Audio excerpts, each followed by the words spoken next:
Donc, on va continuer sur le cours de la séance dernière. Donc, à côté de cet examen cytologique, vous avez l'examen histopathologique. Ça va intéresser les tissus. Donc, tout ce qu'on a vu, biopsie extérieure et aussi les pièces opératoires. Donc, sur ce chapitre-là, on va étudier l'examen macroscopique. Donc, c'est une étape très importante dans le diagnostic anatomopathologique.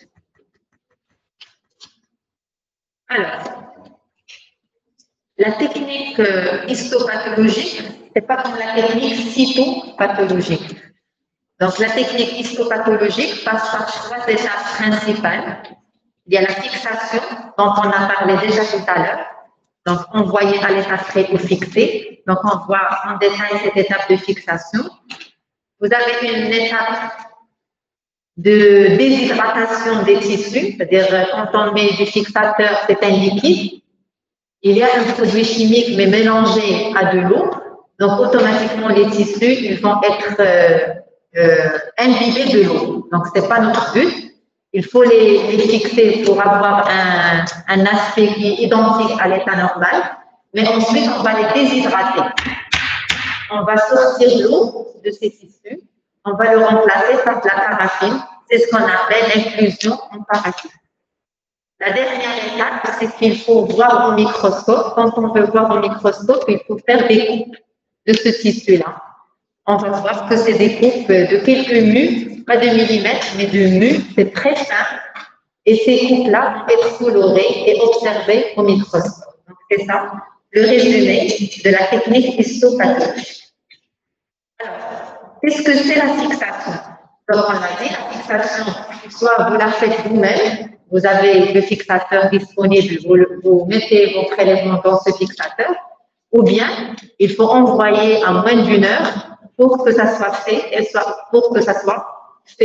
dans le laboratoire d'anatomie pathologique. Alors, le fixateur ou bien la fixation, donc fixation, prendre le tissu et mettre un fixateur. C'est une réaction chimique qui a pour but d'immobiliser les constituants de la cellule, c'est-à-dire c'est comme ce que vous prenez une photo. Donc, c'est des produits chimiques qui vont laisser la cellule dans un état qui ressemble à l'état normal. Qui dit cellule, dit tissu. Donc, le tissu est constitué d'un ensemble de cellules. Donc, qu'est-ce qu'il va faire ce produit chimique-là? Il va immobiliser les constituants de la cellule. Donc, garder le noyau dans sa forme, garder les constituants du cytoplasme dans sa forme, dans leur forme. Garder la taille de la cellule, c'est important parce qu'on a vu tout à l'heure, on ne prend pas beaucoup un noyau petit par rapport à un noyau grand. Il faut garder la taille de la cellule dans un état qui ressemble à un état normal. Cette étape-là est très importante. Je pense que l'étape la plus importante pour le diagnostic anatomopathologique. Parce qu'en général, quand on ne respecte pas cette étape-là, on ne pourra pas faire de diagnostic anatomopathologique ou bien on va le faire sans donner une certitude parce que les tissus sont lisés à cause de cette mauvaise fixation. Alors, 2 notions, déjà on en a parlé d'une notion, c'est la rapidité, donc on l'a dit tout à l'heure. Si vous envoyez vos prélèvements frais, ça doit se faire dans l'1 heure, l'heure qui dépasse, qui suit le prélèvement. Donc, il faut qu'il soit rapide. Soit vous le faites vous-même, soit il faut envoyer vos prélèvements dans le laboratoire en moins d'1 heure. Donc, une notion très importante. En moins de 60 minutes, il faut que votre prélèvement arrive dans le laboratoire d'anatomie pathologique. Alors, quel est le nom de ces fixateurs? Actuellement, on utilise ce qu'on appelle le formol tamponné. Donc, le formol, il est vendu, c'est un produit chimique, donc il est vendu à un état concentré, à 40%. Dans le laboratoire, on va le diluer avec de l'eau distillée pour arriver à 10%. Donc, ensuite, on peut le mettre à disposition. Vous pouvez avoir le formol dans le laboratoire d'anaphase, dans le bloc opératoire. On le distribue dans les salles d'endoscopie, dans les salles de consultation. Il y a du formol partout, il faut juste demander. Alors, ce qu'il faut éviter, c'est un fixateur qu'on utilisait, ça fait longtemps, c'est un fixateur qui est jaune, qu'on appelle le bois. Donc, il ne faut plus l'utiliser. Ce qu'il faut utiliser, c'est le formol tamponné à 10%. Donc, c'est le meilleur qui permet de préserver l'aspect de la cellule dans un état qui ressemble à l'état naturel. Bien sûr, ça, c'est une répétition. Si vous êtes proche, vous pouvez envoyer immédiatement. Alors, le principe, c'est de fixer rapidement, mais aussi de mettre une quantité suffisante. Il ne suffit pas de mettre du formol seul, mais quelle est la quantité du formol qu'il faut mettre? Donc, vous êtes dans une consultation, vous avez fait une biopsie cutanée. La biopsie cutanée est fait en général 0,5 cm ou 5 mm. Il faut mettre une quantité qui vaut 10 fois le volume de tissu que vous avez prélevé. Donc, vous prenez en considération toujours le volume des biopsies ou bien de la pièce opératoire et vous mettez ça en mettant 10 fois le volume du prélèvement que vous avez. Alors, quelle est la durée? C'est-à-dire, pour avoir un bon diagnostic, ce n'est pas la durée avant de mettre dans le formol, mais une fois qu'on a mis dans le formol, quelle est la durée pour dire qu'effectivement, ce tissu, il est bien fixé. C'est une durée qui dépend aussi de la taille de l'échantillon.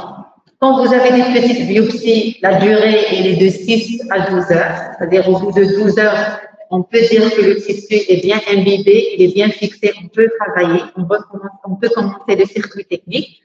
Mais pour les pièces opératoires, ce délai, il peut aller jusqu'à 48 heures. C'est-à-dire, quand vous allez opérer un patient par une gastrectomie, vous allez l'envoyer fraîche en moins d'une heure au laboratoire d'anapath qui va mettre la pièce dans du formol tamponné. Il faut laisser cette pièce-là bien fixée pendant 48 heures, on ne va pas la toucher. Donc, on la met dans un récipient, on met du formol qui fait 10 fois le volume de la pièce de gastrectomie et on va la laisser tranquille pendant 24 jusqu'à 48 heures. Donc, ces deux notions sont très importantes. Le choix du fixateur. Quand vous êtes devant un malade, vous faites une biopsie, il faut demander immédiatement du fixateur, mais à condition qu'il soit du formol tamponné. Vous respectez bien sûr les délais d'envoi, 1 heure, moins d'1 heure. La quantité, il faut qu'elle fasse 10 fois le volume de votre prélèvement. Après, c'est le travail du laboratoire. On va aller laisser fixer cette biopsie 6 à 12 heures et les pièces opératoires 24 à 48 heures. Alors, il faut penser, c'est tout ça. Vous avez le formol qu'on va diluer à 10%. Le liquide jaune, c'est le bois. Il existe dans certains hôpitaux toujours. Il ne faut pas le prendre comme fixateur, il faut l'oublier. Pas d'alcool. Parfois, on reçoit, ils nous disent c'est une biopsie qui est fixée, alors que le préleveur, le médecin qui a fait la biopsie, a mis de l'alcool ou bien du sérum salé. Ça, il ne faut pas le faire. Vraiment, ça ne sert absolument à rien. Il faut mettre du formol tamponné. Il y a aussi une notion très ancienne que les chirurgiens font, c'est de laisser les pièces opératoires dans le réfrigérateur en se disant que, comme quoi, ça va être conservé. C'est pas vrai. Il ne faut pas mettre dans le réfrigérateur. Il ne faut pas mettre du sérum salé. Il ne faut pas mettre de l'alcool. Parfois, on a reçu même des prélèvements avec de l'eau de javel. Il ne faut pas le faire. Et bien sûr, il ne faut pas mettre du bois. Donc, ce que vous devez demander, c'est le formol tamponné à 10%. Alors, la quantité, c'est très important. Donc, il faut mettre 10 fois le volume du tissu que vous prélevez. Donc, là, sur votre gauche, vous avez un tissu avec du liquide qui peut faire 10 fois. Alors là, par exemple, vous avez une grosse pièce, mais on a peu de formol. Donc là, vraiment, ça ne respecte pas les 10 fois du volume de la pièce opératoire. Alors, les conséquences sont graves, parce que vraiment, quand vous ne fixez pas, c'est-à-dire autant fixé pendant plusieurs jours, ça peut être récupérable, mais si vous ne fixez pas, ça va donner de l'autolyse et par conséquent, le diagnostic anatomopathologique il ne pourra pas être fait. Et ça, c'est très grave. Par exemple, pour un maladie, un cancer du côlon, et chez qui on attend beaucoup de choses de l'examen anatomopathologique. On a vu qu'on va attendre le diagnostic, on va voir des éléments du pronostic et même du traitement. Et si vous ne fixez pas, l'anatomopathologiste ne pourra pas faire tout ça. Et ce n'est pas un prélèvement qui est récupérable, malheureusement, ce n'est pas comme le sang. C'est bien l'urine qu'on peut récupérer, on peut aller faire un autre prélèvement sanguin, on peut aller prélever des urines. Quand le prélèvement dédié à l'anatomopathologie est mal conservé, c'est fini une fois pour toutes parce qu'on ne peut pas le récupérer. Alors, il y a les reports de fixation qui vont donner de l'autolyse. Là, par exemple, vous avez une tumeur qui est conservée. Là, vous avez une tumeur qui est mal fixée. Elle est lysée, des zones de nécrose jaune, des zones rouges, d'hémorragie, tout ça, c'est l'autolyse. Alors, donc, après cette étape de fixation qui est primordiale, donc 6 à 12 heures pour les biopsies, car 24 à 48 heures, c'est vrai qu'on peut aller jusqu'à 72 heures pour les pièces opératoires. Qu'est-ce qu'on va faire? Donc, il y a l'étape macroscopique, donc elle va intéresser surtout les pièces opératoires, elle ne va pas intéresser les biopsies. Alors, cette étape macroscopique, elle peut être faite soit à l'état frais, mais en général, on va la faire après fixation. Donc, de préférence, la faire après fixation. Donc, toute pièce opératoire passe par des étapes. Donc, les étapes minimales, c'est qu'il faut peser, mesurer la pièce opératoire. Vous avez là devant vous une pièce de sein, une mastectomie, avec le mamelon, la peau et le sein. Donc, il faut peser, mesurer la pièce opératoire. Ça, c'est impératif. Il faut ouvrir cette pièce. Donc, il y a des protocoles en fonction du type de la pièce. On ne va pas faire de la même façon pour un estomac. On ne va pas le traiter comme un côlon. Donc, il y a des protocoles qui diffèrent en fonction de la pièce opératoire. Donc, vous décrivez, d'accord. Ensuite, vous mesurez et vous photographiez ce que vous voyez. C'est-à-dire, si on voit qu'il y a une tumeur, il faut décrire cette tumeur. Il faut la mesurer, il faut la prendre en photo. Donc, vous avez là un exemple d'une mastectomie avec une tumeur blanchâtre. Elle est blanche. Ce qui est jaune, c'est le sein normal. Ce qui est blanc, c'est la tumeur.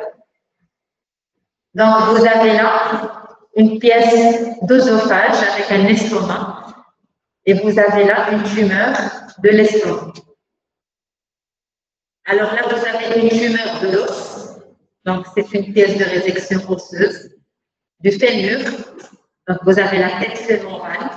Et vous avez la tumeur qui est là, en rouge, qui envahit le centre de l'os. Alors, on va décrire ce qu'on regarde. Ensuite, on va faire des échantillons. C'est-à-dire quand vous recevez un estomac en globalité, on ne peut pas analyser tout l'estomac. Donc, on va faire un échantillonnage au niveau de ces pièces opératoires. En général, si vous trouvez une tumeur, on va échantillonner au niveau de la tumeur. On va prendre une partie de la tumeur, une partie du tissu normal. Et ensuite, on va prendre les ganglions. Donc, c'est ce qu'on appelle une étape d'échantillonnage. Là, vous avez une colectomie, la colectomie qu'on a vue tout à l'heure. On va décrire la tumeur, on va faire des échantillons. Et ces échantillons, vous voyez là, c'est des fragments qui font 2 cm sur 1 cm qu'on va mettre, ce que vous voyez en blanc, ça fait des cassettes en plastique qui vont servir au circuit technique. Donc là, vous avez par exemple une pièce de mastectomie. Donc, on va ouvrir, on trouve une tumeur, elle est là. Ensuite, on va faire des échantillons qu'on va mettre dans des cassettes en plastique. Là, c'était une couleur jaunâtre, mais c'est les mêmes cassettes. Donc, après cette étape de fixation et de macroscopie, il y a l'étape technique proprement dite. Donc, c'est l'étape de déshydratation ou bien c'est une étape d'imprégnation et d'inclusion. Donc, les prélèvements qu'on va faire sont déposés dans des cassettes, donc on les a vus. Ces cassettes vont passer dans des appareils, mais le but, c'est de déshydrater. Donc, c'est des appareils qui ont des cycles de 12 heures. Et ces appareils-là vont servir à sortir l'eau des tissus et remplacer l'eau par de la paraffine. Donc, grâce à des alcools, donc il y a de l'alcool, il y a du toluène, mais à la fin, il y a de la paraffine. Une fois qu'on aspire l'eau, il y a le dernier bain, c'est de la paraffine qui va rentrer prendre la place de l'eau. Donc, c'est ce qu'on appelle l'étape d'imprégnation. Alors, voilà cette étape d'imprégnation. Donc, vous placez ces cassettes-là dans un appareil. Donc, c'est un cycle de 12 heures. Donc, vous avez les bains de cet appareil. En général, c'est des alcools à différents degrés. Donc, le but, c'est d'aspirer l'eau de ces tissus-là. Et le dernier bain, c'est de la paraffine. Donc, l'eau va sortir, la paraffine va rentrer. Donc, ensuite, le lendemain, c'est un cycle de 12 heures. Le lendemain, quand on vient, on récupère les cassettes de cet appareil et ensuite, on va mettre ces cassettes-là dans un dispositif qui fait couler de la paraffine chaude carrément pour constituer ce qu'on appelle le bloc de paraffine. Donc, vous avez le tissu que vous avez déshydraté, il est imbibé de la paraffine, ce qui va le bloc de paraffine. Ensuite, ce bloc, il va être posé dans un appareil, bien un dispositif qu'on appelle le microtome. Donc, ce microtome-là, il va faire des coupes de quelques mus, de 4-5 mus, et les coupes vont être montées sur une lame. Cette lame en verre va être colorée, et ensuite, ça va donner ça. Donc, ça va donner des lames, comme tout à l'heure pour la cytologie. C'est des lames d'histologie qu'on va observer au microscope.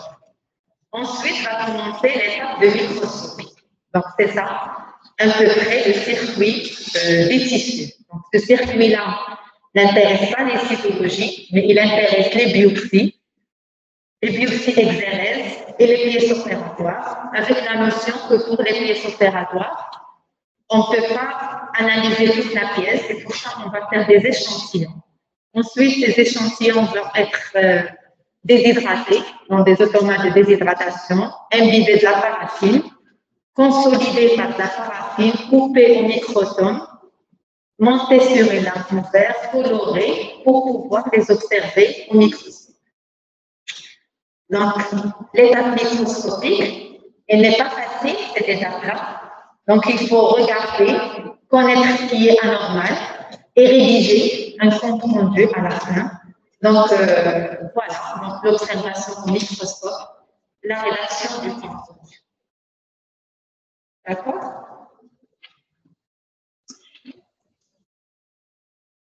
Alors là, c'était en ce qui concerne les techniques classiques. Donc, l'examen anatomopathologie classique, il y a deux types. Il y a le circuit cytologique. On a vu que c'est facile. On n'a pas vu tout ça. On n'a pas vu c'est-à-dire l'imprégnation de coupe pour les liquides cytologiques. C'est soit un étalement, une centrifugation, bien la cytologie en milieu liquide. Par contre, le circuit histopathologique, il est très intéressant. Donc, vous avez toutes ces étapes allant de la macroscopie. Donc, vous avez reçu une pièce, vous regardez à l'œil nu, vous faites des échantillons. Ensuite, il y a tout le circuit jusqu'à la confection de la lame qui va être observée au microscope. Donc, vous avez étape macroscopique et étape microscopique d'observation au microscope. Donc, c'est un microscope optique que tous les laboratoires d'ANAFAT, bien sûr, Alors, qu'en est-il des techniques particulières? Donc, on a vu les techniques classiques. Tout prélèvement passe par l'étape classique. Donc, la cytologie, on n'en discute pas. Donc, pour tous les prélèvements histologiques, vont passer par le circuit classique. Alors, les techniques particulières n'intéressent pas tous les prélèvements. Dans certaines situations, on peut demander un examen extemporané, on peut demander des colorations spéciales, on peut demander des techniques d'immunohistochimie et actuellement des techniques de biologie moléculaire. Alors, on commence par l'examen extemporané. Qu'est-ce que c'est? Alors, l'examen extemporané, c'est un examen qui est indiqué par le chirurgien. Donc, quand vous allez faire vos passages dans les services de chirurgie, au bloc opératoire, parfois, le chirurgien, il opère son patient et il trouve des choses auxquelles il ne s'attendait pas. Il a besoin que l'anatomopathologiste lui dise de l'orienter vers des choses. Donc, c'est un examen qui est demandé au moment de la chirurgie. C'est-à-dire la malade, ou bien le malade, il est anesthésié au bloc opératoire. Et donc, le chirurgien, il pose l'indication de cet examen. Donc, le but de cet examen, qui va se faire dans 20 minutes, il faut le faire dans 20 minutes parce que le malade, il est sur la table opératoire, il ne faut pas dépasser 20-25 minutes entre réaliser le prélèvement, l'envoyer au laboratoire et répondre le chirurgien. Il ne dépasse pas 20-25 minutes. Donc, quel est son but? C'est de modifier le geste chirurgical. Donc, par exemple, le chirurgien, il est parti pour faire une chirurgie pour une partie de l'estomac. Il trouve qu'il y a autre chose et il veut faire une résection de l'estomac en globalité. Donc, il a besoin de cet examen pour s'assurer qu'il peut faire réellement cette gastrectomie totale. Alors, quels sont les motifs les plus fréquents de cet examen extemporané? Alors, il y a un doute entre la nature de la tumeur. Vous allez voir les caractéristiques des tumeurs bénignes et des tumeurs malignes. Comme j'ai dit tout à l'heure, le chirurgien, il veut faire de la chirurgie, mais il n'est pas sûr, il veut s'assurer, donc il a besoin de voir est-ce qu'il a coupé au bon endroit ou pas. Ça, c'est les limites d'exérèse. Parfois, on va aller opérer notre patient et on trouve qu'il a déjà des métastases au niveau du péritoine. On ne peut pas l'opérer. Donc, on peut découvrir des métastases au moment de la chirurgie, c'est ce qu'on appelle la carcinose. Ou bien on découvre qu'il y a des ganglions, on ne peut pas faire de la chirurgie. Donc, en général, c'est ça les indications de l'examen extemporané. Mais ce que vous devez retenir, c'est un examen qui est urgent, qui se fait lorsque le malade est au bloc opératoire sur une table d'anesthésie et la réponse doit être rapide. Elle doit être entre 20 et 25 minutes au plus tard pour pouvoir, bien sûr, continuer le geste opératoire. Alors, c'est quoi le principe? Le premier principe, c'est qu'il faut envoyer obligatoirement, comme la cytologie, il faut envoyer le prélèvement à l'état frais. Donc, ça, c'est obligatoire. Donc, tout à l'heure, pour la cytologie, on a dit que c'est impérativement à l'état frais. Donc, l'examen extemporané, ce que vous allez enlever, doit être envoyé à l'état frais. De toute manière, la réponse doit se faire dans 20-25 minutes. Il faut bien sûr contacter le laboratoire, l'avertir qu'il y a cet examen extemporané. Donc voilà, donc un exemple là, une pièce qui va parvenir sans fixateur à l'état frais. Alors c'est quoi le principe? Donc c'est une coupe en congélation. Donc on ne va pas faire d'imprégnation ou déshydratation, on va juste congeler un bout, on va congeler un bout du tissu prélevé dans une enceinte à moins 22 degrés. En général, c'est entre moins 20 et moins 25. Et cette enceinte-là dispose d'une tête comme un microton. Donc, c'est une coupe en congélation. On congèle à -20 et on fait une coupe sur une lame qu'on va colorer rapidement et observer au microscope. Donc, voilà, cet appareil-là s'appelle le cryostat. Donc, il dispose d'une enceinte pour congeler et une tête comme le microton de tout à l'heure. Donc, il permet de faire des coupes de 5 minutes, l'étaler sur une lame, colorer et regarder au microscope, sachant que le diagnostic doit être fait entre le prélèvement et la réponse. Ça ne doit pas dépasser 30 minutes. Mais l'examen extemporané, il a des indications très particulières.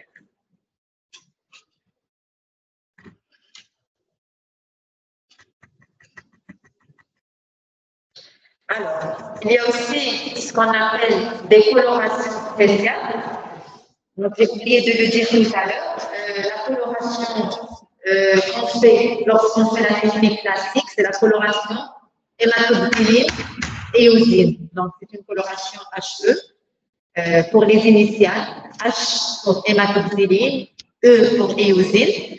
La coloration hématoglycine et eosine, elle permet de colorer le noyau en bleu et le cytoplasme en rose. Donc, sur toutes les coupes tissulaires, vous aurez des noyaux en bleu, des cytoplasmes en rose. Donc, c'est ça la coloration classique qu'on fait par la technique de tout à l'heure, histopathologie classique. Alors, les colorations spéciales, on utilise d'autres colorants, pas l'hématoglycine et eosine, mais on utilise par exemple des colorants soit pour mettre en évidence des constituants de cellules. On peut regarder si la cellule sécrète du glycogène, si elle sécrète du mucus, s'il y a des pigments. Donc, c'est des colorants qui permettent de voir lorsqu'ils sont présents, la coloration va être positive. On peut voir des agents infectieux, on peut voir des bactéries, on peut voir des mycoses, on peut voir des virus aussi par les colorations spéciales. Alors là, c'est un exemple. On n'est pas sur la coloration rose-bleu, mais vous avez du vert. Donc, en général, là, c'est une coloration qui colore la fibrose. Donc, la fibrose, elle est en vert sur la coloration qu'on appelle le trichrome de Massey. Là, vous avez une coloration spéciale qui met en évidence les pigments de fer. C'est la coloration de fer. Ce que vous voyez en bleu, c'est les pigments de fer qui sont présents ici parce qu'ils sont bleus et les noyaux sont rouges. Alors, on peut mettre aussi des agents infectieux. Là, par exemple, vous avez la bactérie qui est très connue des gastriques, c'est l'Helicobacter pylori, c'est des petits bâtonnets. On peut mettre en évidence par des colorations spéciales, insérées ici. On peut mettre aussi, là, vous avez des mycoses de type aspergillose par une coloration spéciale qu'on appelle gros. Certes, c'est vrai qu'on ne demande pas fréquemment ces colorations, mais on peut le faire. Mais la coloration classique standard, c'est la coloration de l'hématoglycine et eosine. Donc, vous aurez sur toutes les coupes le noyau en bleu et le cytoplasme en vert. Les colorations spéciales, vraiment, elles ont des indications très particulières.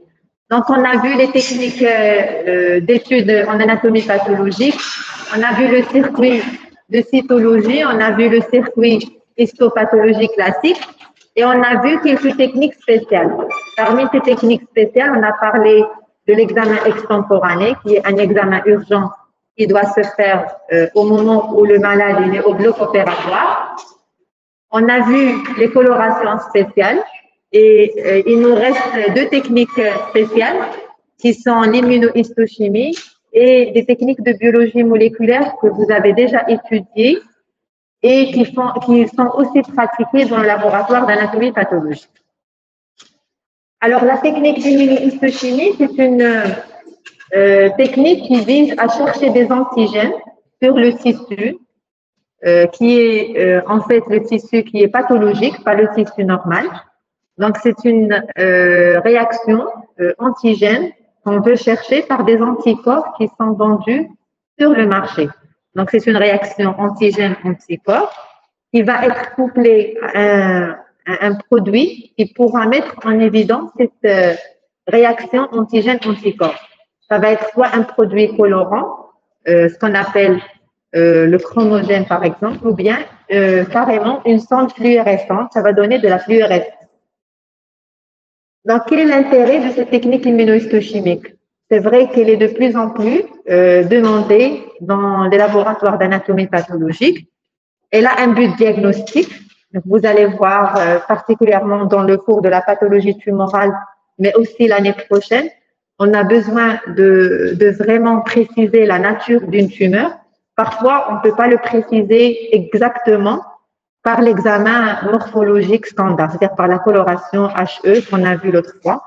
On a besoin de vraiment spécifier ce que c'est. Donc, les techniques d'immunohistochimie permettent de préciser la nature de la tumeur, par exemple. Vous allez voir dans le cours de la pathologie tumorale, on a des tumeurs qui prennent naissance à partir des épithéliums, des tumeurs qui prennent naissance à partir du tissu conjonctif, du tissu musculaire, de l'os, par exemple.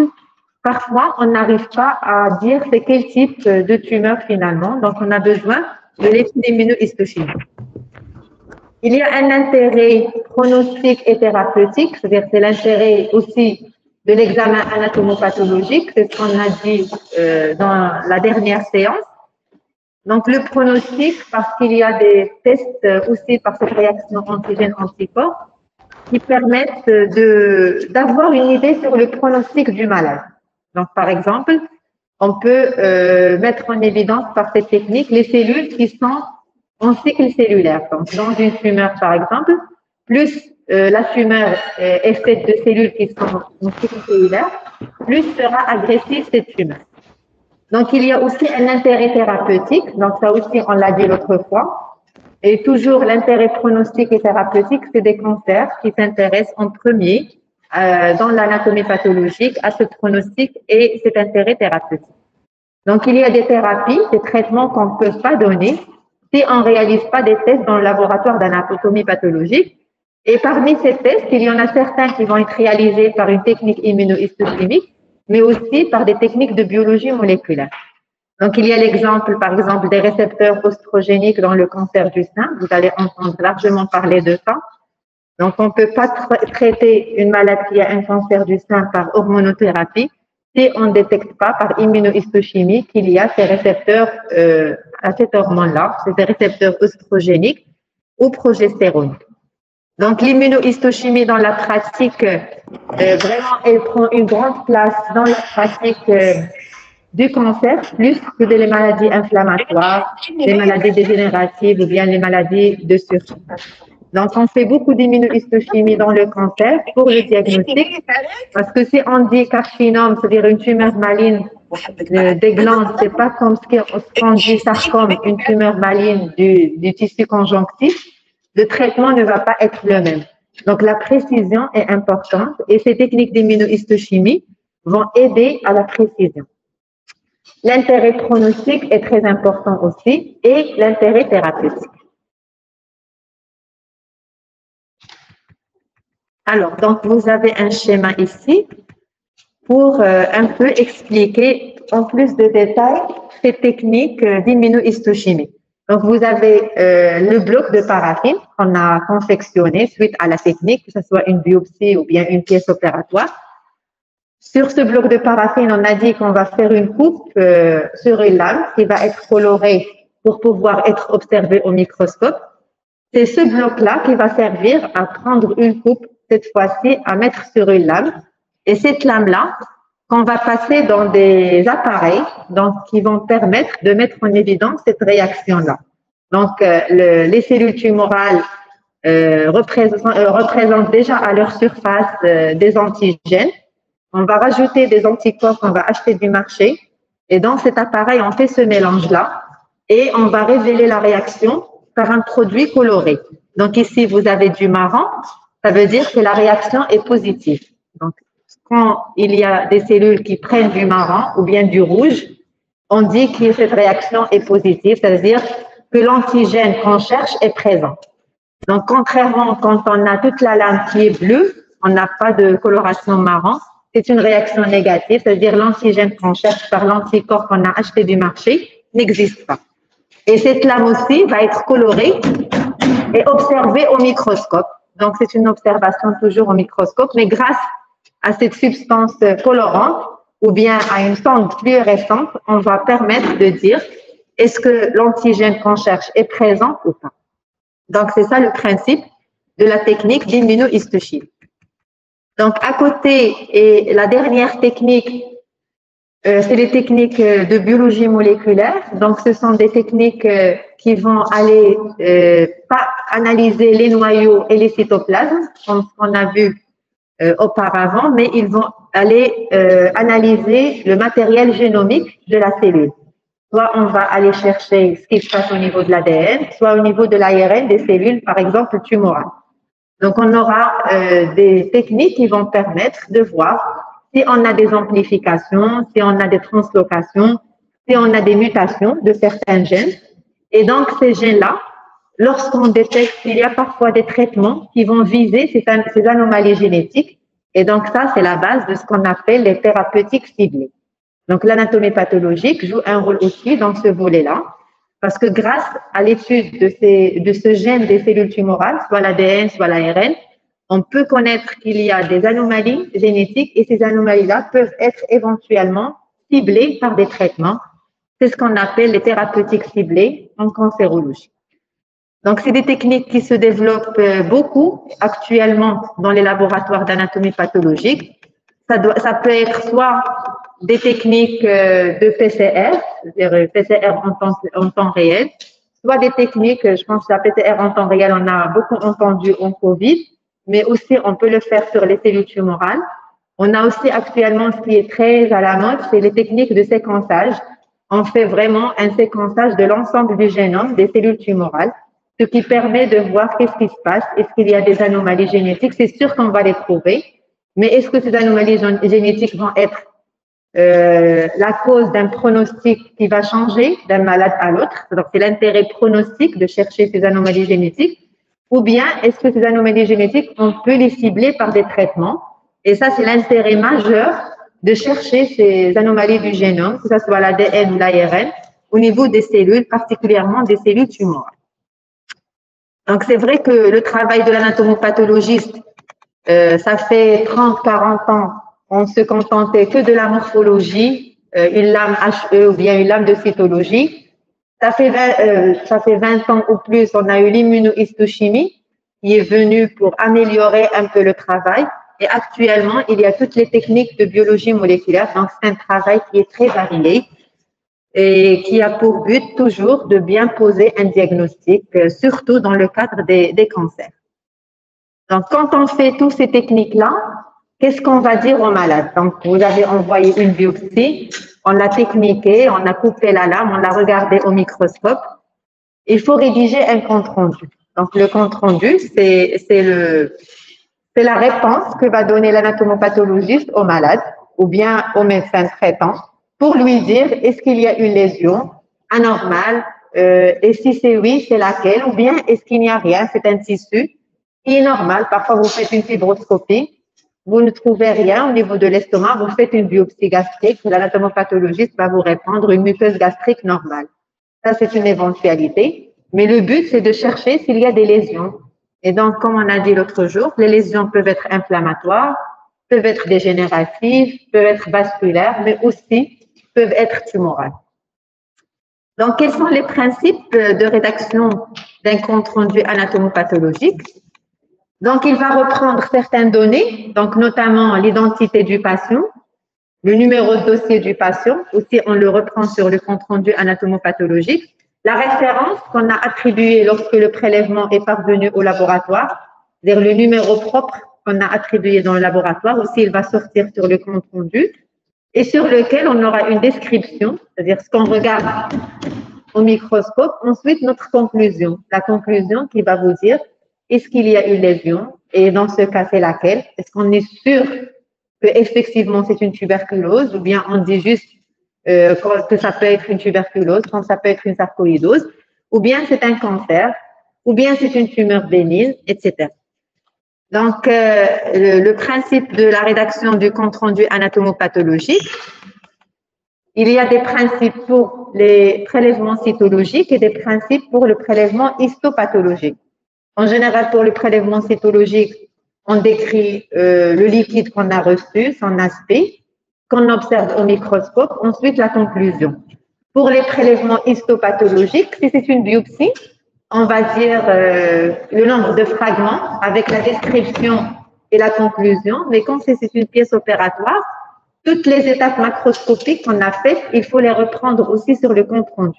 Donc, le compte rendu anatomopathologique d'une pièce opératoire, il comporte un volet de la macroscopie, ça va être écrit macroscopie, et un volet microscopique. Ensuite, il y aura la conclusion. Donc, c'est ça le principe de la rédaction. Là, par exemple, vous avez un exemple d'un compte rendu anatomopathologique d'un nodule du sein. Donc, on met le titre. Il faut mettre le titre du prélèvement, comme ce que vous avez mis sur la fiche de renseignement. Un nodule du sein biopsié, une biopsie du col utérin. Pour les biopsies, comme j'ai dit, on met le nombre de fragments. Là, c'est écrit reçu 4 carottes. On mesure les plus petites et les plus grandes. On fait notre description, ce qu'on a vu au microscope. Ensuite, une conclusion. Bien sûr, tout compte rendu anatomopathologique, il doit être signé et cacheté par le médecin qui a fait la lecture. Alors, nous, dans le service où je travaille, on a adopté une autre façon de faire. On a adopté de rédiger nos comptes rendus, pas sous forme de paragraphes, mais sous forme d'un listing. C'est-à-dire, on met un listing des éléments, c'est-à-dire taille, 2 points, poids, 2 points. On ne met pas de texte rédactionnel. Ça facilite la lecture pour les médecins qui ont envoyé et ça permet de ne rien oublier sur le compte rendu. Donc, c'est notre façon, nous, de travailler dans le service, c'est ces exemples-là. On ne met pas de paragraphe, mais on met vraiment des items avec en face la valeur de ces items-là. Et à la fin, ça va générer un PDF qui va être signé et cacheté et envoyé au médecin. Donc voilà, ça c'est un exemple des comptes rendus dans le service où je travaille, mais la majorité des comptes rendus vont être sous forme de paragraphes, sous forme rédactionnelle. Bien sûr, nous, on a gardé la conclusion sous forme d'un petit paragraphe, mais aussi la conclusion, elle peut être faite sous forme d'items sur lesquels on peut remplir. Alors, quand on rédige ce compte rendu, qu'est-ce qui reste? Donc, finalement, les biopsies, on les a inclus en totalité, mais pour les pièces opératoires, on va prendre que des échantillons. Donc, en général, ce qui va se passer, c'est que dès qu'on donne le compte rendu au malade, on peut jusqu'à 1 mois, 2 mois après, envoyer la pièce qui reste en incinération. C'est-à-dire la pièce restante sur laquelle on n'a pas pris d'échantillons, on a pris les échantillons qu'on a mis dans les blocs, qu'on a mis dans les cassettes et qu'on a confectionné au bloc, ça va rester, mais le reste de la pièce, il va être envoyé en incinération au bout de 2 mois. Donc, ce qui va rester dans le laboratoire d'Anapat, c'est les blocs de paraffine et les lames en verre qu'on a observées au microscope. Ça représente le patrimoine du patient dans le laboratoire. Et c'est un archivage qui doit rester au moins 15 années pour les lames et jusqu'à 20 années pour les pièces, c'est-à-dire pour les blocs de paraffine. C'est-à-dire un malade qui revient après 10 années, après 15 ans, il veut ramener ses blocs, par exemple, à l'étranger, il veut les ramener dans un autre laboratoire pour s'assurer de sa maladie, il a le droit de demander de récupérer ce matériel-là. Donc, il faut savoir que la pièce, elle est incinérée, mais les blocs et les lames vont rester dans le laboratoire. Il faut bien sûr bien les archiver parce qu'il ne faut pas les mettre dans des enceintes chaudes, c'est de la paraffine, elle peut être dissoute. Il faut les mettre, bien sûr, dans un endroit sécurisé. C'est médico-légal de perdre les blocs des patients. Et bien sûr, pas d'humidité parce que ça altère, même si les tissus sont dans de la paraffine, ils peuvent être altérés par de l'humidité. Donc, il y a des règles de conservation de ce matériel. Alors, là, vous avez des photos ou des exemples où on peut conserver ce matériel-là. Nous, au service, par exemple, on a des tiroirs en métal pour les lames. Donc, on va garder les lames jusqu'à 15 années. Et des cartons ici qui sont séparés pour conserver les blocs de paraffine qu'on doit conserver jusqu'à 20 années.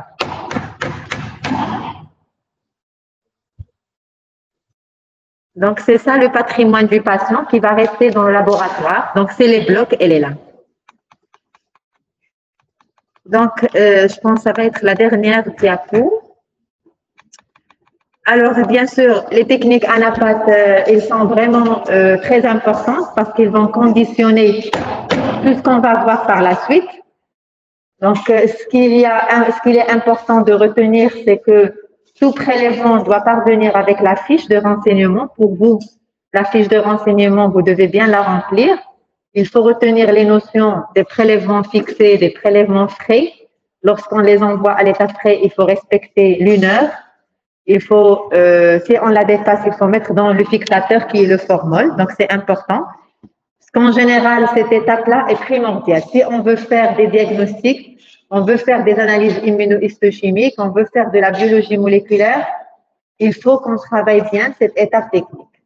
Et cette étape technique ne dépend pas seulement de l'anatomopathologisme, mais elle dépend aussi du médecin qui a fait le prélèvement, du chirurgien, du radiologue, du gastro-entérologue, du pneumologue.